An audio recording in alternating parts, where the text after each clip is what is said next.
Hey everybody, welcome to Valentine TV. Um the had a little freeze up here, y'all. Uh the reaction today is coming from TISA Tales, y'all, and we gonna know what she talking about when she gets started because y'all remember we kept asking about the sawed off pow pows, what happened to it, why we didn't hear it in the courthouse. And sorry about that, y'all. I had to listen to my mom. But anyway, um, yeah, that, and then remember the phone that they found, and he was in Diddy. That's who I'm talking about. Hey, Victoria, how you doing, girl? uh, and um, y'all know how he was in contact with KK when he found that freaking pow pow. I mean, no, the phone, and then the pow pow, and they never brought obstruction of justice, nothing up in the court. I wonder if they saving it for sentencing or if they just, I don't know what's going on. Oh, I'm doing fine. The nurse just left looking at my mom. She's doing better today, thank God, but still what I said, okay? but but I'm doing good. So, y'all, we're going to listen and we're going to see what TISA has to tell us, okay? Let's see what's going on. Guys, how y'all doing today? Well, baby, if your name is Charlotte, baby, I want to say a thank you. Wait a minute. Miss Charlotte slid into my DMs with a really sharp question. And baby, it cracked open something I've been side eyeing for weeks now. Because while everybody's been distracted by the headline charges, we haven't stopped to ask, why wasn't Diddy charged with obstruction? And why wasn't he charged with those firearms? Hey. Okay, now let's break this down because this happened in different acts. One, the phone that magically reappeared. Let's start with the basics. Diddy and his team didn't just misplace a phone. No. They straight up acted like it didn't exist. The prosecution asked for all devices, and this one just poof. Okay, now if you guys don't remember, they actually in that had some legal documents. Okay, let's talk about the device one. Yes, that phone. The one that Diddy's team tried to pretend didn't exist, even after federal agents raided his home. Not only did they hide the phone, they doubled down, went full courtroom cosplay, filing motions, stalling, and trying to cloak it under employee client privilege. Now, pause. What even is employee client privilege? That's like trying to say your intern's iMessages are protected under the Constitution. It was so unserious that even the judge couldn't keep a straight face. Here's what Judge Aaron actually said in the June 9th ruling. The court finds that Diddy has not met his burden to establish attorney-client privilege over the contents of device one. The arguments raised were not credible and appeared to be a strategic attempt to delay. Boom, strategic delay. Not an innocent mistake, not paperwork confusion, a stall tactic. Yeah, y'all listen to all the little slick words that the judge said. I'm trying to, I be missing. Okay. Yeah, that the judge had said. He's saying little slick, them little words you got to catch on the side, you know. Well, I think, I don't know. I wonder if they gonna put it with whatever charges are coming, or if he's allowed, or if it's lawful, within the law to add it to his sentence at the end. Make them points. Remember the points I was showing on that chart? You can add points for each, like obstruction of justice, and that's the phone. Then the illegal pow pows, that each one can be 2 points each. That maybe why the federal government was saying they was trying to add 4 points or something like that. And that's years. That's years, like 4 years, I think. Yeah, we'll figure it But out. let's be clear. The feds believe this phone contained obstruction evidence. The government made that plain in their filings. They even threatened to sink contempt or obstruction charges based on the delay. And Diddy's team fought all the way to appeal, trying to block it. And they lost. So what happened? Why didn't the obstruction charge show up in the final list? If this were anyone else, they'd already be halfway through a sentence, not a brand rebrand. Even the court noted Diddy conspired with his assistant KK to shield the phone. This wasn't just hiding a phone, this was hiding a crime. If you guys don't know, when your house gets raided, you have to turn over everything and anything. Yeah. Diddy refused that. They literally counted that as obstruction of justice. The only thing more suspicious than the device itself is the silence around why the obstruction charge disappeared. Are they saving it for sentencing? Are there more charges coming? Or did someone decide that was a little too close to Pandora's box? Whatever the reasons, that phone was the blueprint. It told on everybody, and the judge made it clear that they saw through the act. Now, let's also talk about the witness tampering, or as Diddy's attorney likes to say, just helping out. Mm-hmm. Let's talk about the sudden urge Diddy had to play pro bono defense coordinator for half his. And y'all know they did not bring, because I had forgotten about the phone they found, and when he got hold to KK talking about, and I didn't delete nothing. I didn't mess with nothing on it. And it's like he gave it to her. He said he didn't delete anything. He didn't delete nothing. And then the obstruction. I mean, and we don't even know what was on that phone. That's the phone that, man, if I ain't mistaken, one of his boys found the phone, not Quincy either. One of the other two found the phone and gave it to Diddy. Let me see what Former staff. Because the moment the feds came sniffing, what did he do? He started reaching out to the very people who had accused him of harassment, abuse, and violence, and decades of psychological torment. Hey, and what did he offer? Not an apology, not accountability. He offered to pay for their lawyers. And if you believe the messages from D-Rock, also help them out if they could anything financially. Now, pause. Sit with that.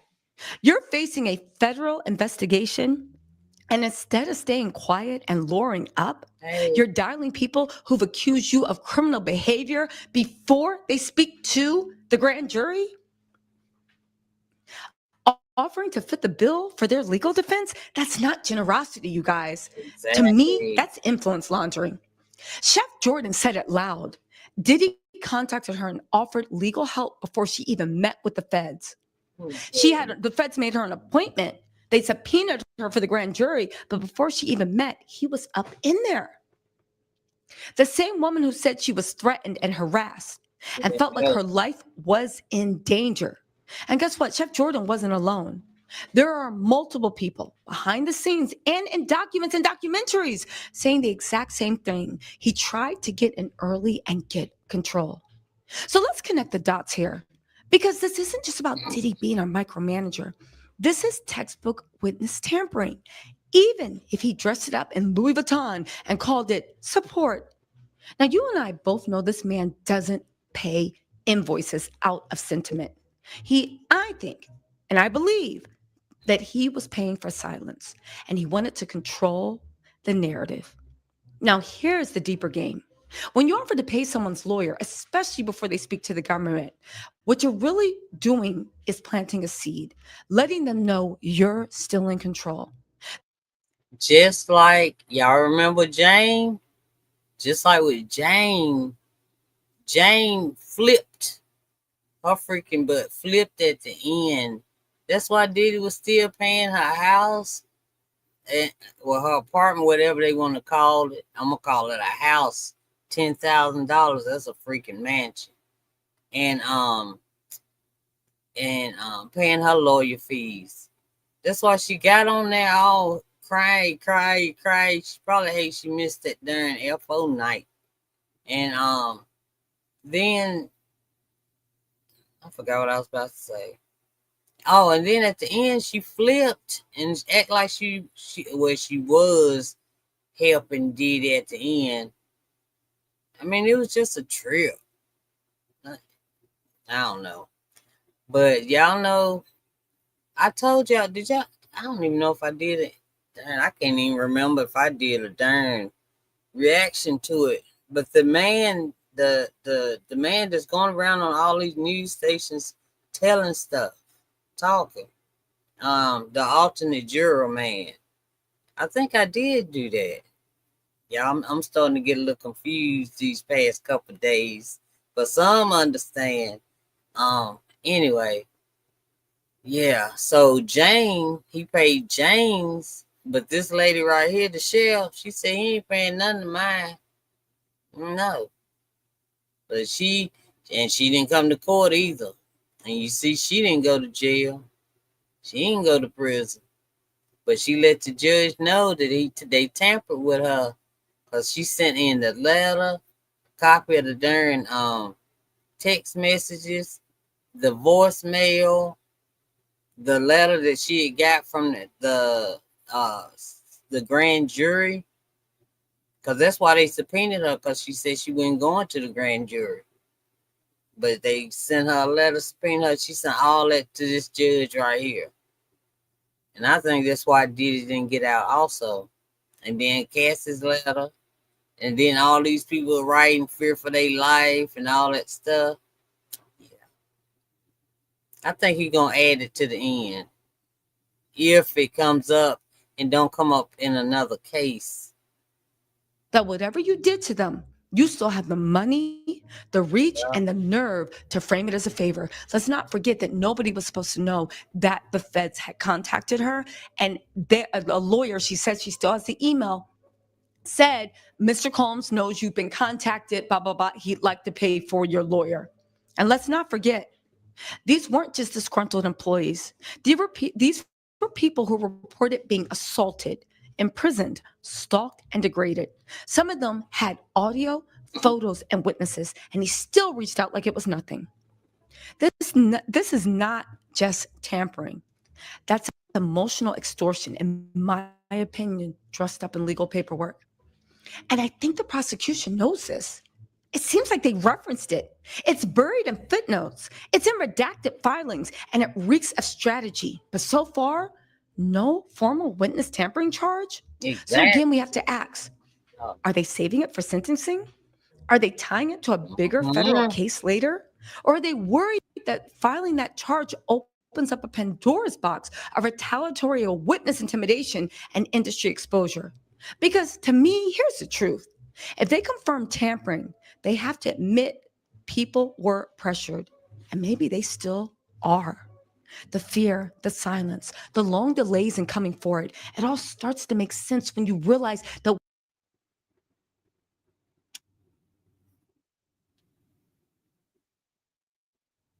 That ain't me. What? Oh my God. Okay. I know y'all heard that, but oh my God. Okay. Wait a minute. 1 second. Wait a minute, y'all. Hey, because my phone tells me about my internet if it's acting up, but it's not. Let me let her catch up. Okay. Okay. 1 second. Okay, 1 second. Y'all, let me just do my internet right quick. Just let me. Y'all, hold on 1 second. Please don't leave. Oh, oh, is it freezing? and maybe Oh, they still are. The fear, the silence, the long delays in coming forward, it all starts to make sense when you realize that witnesses weren't just afraid of legal consequences, they were afraid of Diddy's reach, financial, are you freezing? physical, and reputational. He didn't just intimidate people with threats, he intimidated them with favors. Oh, okay. Baby, listen. So why didn't they charge it? What game are the feds playing? Here's the $1 million question, Uh, and the one Charla ooh. sniffed out. If the feds knew Diddy hit a phone, which is evidence. If a judge ruled his arguments were not credible, and witnesses said they were contacted before they could talk to investigators, why didn't the DOJ charge him with obstruction or witness tampering? Okay, so let me break this down. There are three likely reasons, and each one says something disturbing about how powerful men get handled by the system. And let's also not forget those firearms. You found AR-15s with magazines or assault rifle, whatever it is, semi-automatics with filed off serial numbers. Diddy is rich enough and the security company is well connected. They don't need anything with filed off serial numbers. Now, why isn't the government, or why didn't they push forward? Well, some people say it might be chestnut checkers, and the feds prioritize the slam dunks. When prosecutors built cases like this, especially high profile ones involving celebrities, trauma victims, and long timelines, they often go for what's easiest to prove beyond a reasonable doubt. The Mann Act violations. Y'all remember? Yeah, I did it. Okay. Y'all remember that Lil Rod had said while he was there, it was some guys that came in to get money, and they would get some of them pop-outs, and then they would bring the pop-outs back and store them back. I don't know. I'm saying the part about bringing them back, because they had to bring them back for them, the feds, to find them. So, but anyway, about coming to get money anyway. People dressed in black. I'm saying this is what I'm saying. Like a gang, like gang members or something, or whoever he got was paying to scare people, you know, might have been that. Maybe that's why they was sawed off, in case they had to use them and they didn't want. I don't know. But I just remember Lil Rod saying it was some people, that a bunch of guys dressed in black came in there for some pop-outs and some money and stuff like that. That's what I think I remember. Easy to prove.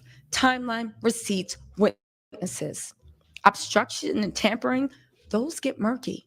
Defense lawyers can spin them, confuse the jury, and drag it out. That's exactly what they did with the RICO charges and the sex trafficking charges. Um, that is what happened. So what did the feds do? Did they lock in the clear charges to win a war quietly and deal with the rest during sentencing or future filings? Remember, this case isn't over. Diddy's not even close to sentencing, and we've already seen the DOJ reference these behaviors in court. They're just not formally labeled as charges yet. Now, this could be a strategic hole. Some people surmise that there might be more coming. Let's not forget that the Southern District of New York is known for RICO, conspiracy, and layered takedowns. They built cases over years with silent filings, sealed indictments, and multiple waves of charges. It's entirely possible, and let me say this clearly, that obstruction and witness tampering are being saved for a second round. Why? Because once they charge that, they can compel testimony from insiders. They can subpoena people like KK. They can demand encrypted chat logs, and that might expose more crimes, more people, and more dirt. They don't just want Diddy in prison. They might want the entire structure dismantled, and the enablers, the bagmen, the cleanup crew. This isn't just about Diddy if you look at it like that. This is about how many people helped him hide it. And get this, and this is what we have to look at. It could be fear of exposure. Charging obstruction might blow open the whole industry. Now, here's the darkest possibility. Charging Diddy with witness tampering or obstruction might mean acknowledging the scale of the cover-up, and not just Diddy's. If they admit Diddy was interfering with witnesses, the next logical question is, who else helped? Who pressured these witnesses to stay silent? And which companies turned a blind eye, and why? That's not just a criminal case. That's a public reckoning. And maybe, just maybe, the government wasn't ready to open that door. At least not yet. Guys, the evidence is sitting in plain sight. The judge saw it. The public saw it. Hell, we've been reading the redacted filings together for weeks. But still, no obstruction charge, no tampering charge, no gun charge. Either the feds are saving it for something bigger, That's what I think. the feds are scared of what charging it would truly reveal.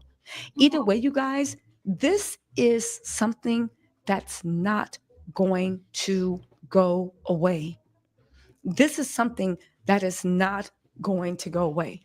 I do want to leave you with something delicious to consider. Let's just say the base level of this offense put him at hypothetically, I don't know, 10 to 12 years. That's 5 years for each crime. The judge can add enhancements for obstruction of justice, abuse of power, leadership role, a criminal scheme, not RICO, but criminal scheme, and more. They could be saying, you want to hide phones? That's 2 points. You want to intimidate former. We're stacking the deck, baby. Suddenly, your 10 to 12-year bid looks a lot more like 20 years. No parole, no reduction, no house arrest. And let's not forget the vibe the judge already gave in his ruling. Okay, then. Guess we heard that. That was where he said the court finds these arguments to be part of a strategic effort to delay and obscure discovery. Translation, you play games with the system, and the system does not forget. Okay? all right. That's it. That's all. I can't take no more. Okay, so wait a minute. I can't see it. Wait a minute. Okay. All right. So what do y'all think? Y'all think they saving it for the end of the sentencing? Or do y'all think it's some more criminal crime come, you know, what they call it? Crime.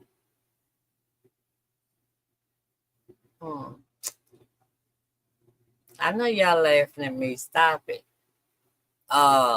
Not civil, criminal cases. Criminal cases. Y'all think it's more criminal cases coming? I already know civil coming. But criminal, y'all think that's why they saving them during pop-outs and then that during phone? Cause we don't know what was on the phone. Right? Yeah, cause every time I hear something about that during about Diddy's about Diddy and until he gets sentenced, if it's something that can go toward that sentencing up to 20 years anyway, I'm gonna be on it. All right, because I get nervous now because you can't be going just leaving because he ain't a changed man yet. He ain't changed nothing. All right, I want to be like rehab. Rehab. Anyway, gotta pray that the judge does the right thing. Come on there, Judge. Submarinian. I think that's how you say it, submarinian. Anyway, oh yeah, y'all, guess what? I finally hit the 1,000 mark. I finally hit it. I may be a little over it, but I never know that till I get to 1,100 or something, I think. So now we got to go to what? What they say? Go to the next. Try to get the next another 1,000 or 500. Oh, Deborah, I don't care. I don't care if people laugh because this is me. But anyway, y'all, I'm about to go and I don't know. I might take a nap, y'all. I don't know. The nurse came by today. To see my mama. She looked at me. She said, "You like you need some sleep." Oh boy, but anyway, I don't get much. It's fine. But anyway, so I want to thank y'all, Deborah and Victoria. I know y'all the only names that we see, but I got to talk to. I forgot the young man's name. He was on this morning with me. But I'm gonna go in, Deborah, and I'm gonna clean out. I just hope I don't take everything out. You know what I mean? And everything will be black. Oh yeah, that's what I think too, y'all. Let's see. The judge is gathering information now from a scared community. Yeah, he can still put him in and give him life. For real? Does it have to be a different kind of RICO, or he can? So it won't be double jeopardy. It has to be what a different I don't know what I'm trying. Like different people, different. I forgot what I was trying to say. It's in my head, y'all. I'm not like slow. I'm really intelligent. I really am. But it just stays up here and it won't come out. But I can write it. Get left-handed. I can write it though. Yeah, that's what I think. I don't. But yeah, if they could give him shoot life, yeah, yeah. And I don't even think his attorneys will be upset because they gonna still be getting all that money. They gonna still be filling their pockets. So I don't think it might be why they might be the ones pushed it back just to push it back to October. So they can still be getting that darn check. Y'all know, cause y'all we know that woman getting what was it? He wanted how much for a female? A melanated female, two 2 million something. Yeah. All right. Thank you, Deborah. Thank y'all. Yeah, I done made it to that million, y'all. But now I don't know how to set it up to do nothing. I gotta figure that out. I figure it out. All right. But anyway, I call somebody. I don't know. I figure it out. I asked Google. Anyway, so I just see y'all. I talk to y'all later. If something else good come on, I'm not going to sleep. Okay, I don't want to go to sleep, man. It's too early. But I'll talk to y'all later. Thank you, ladies, for coming over. Love y'all. All right. Bye, y'all.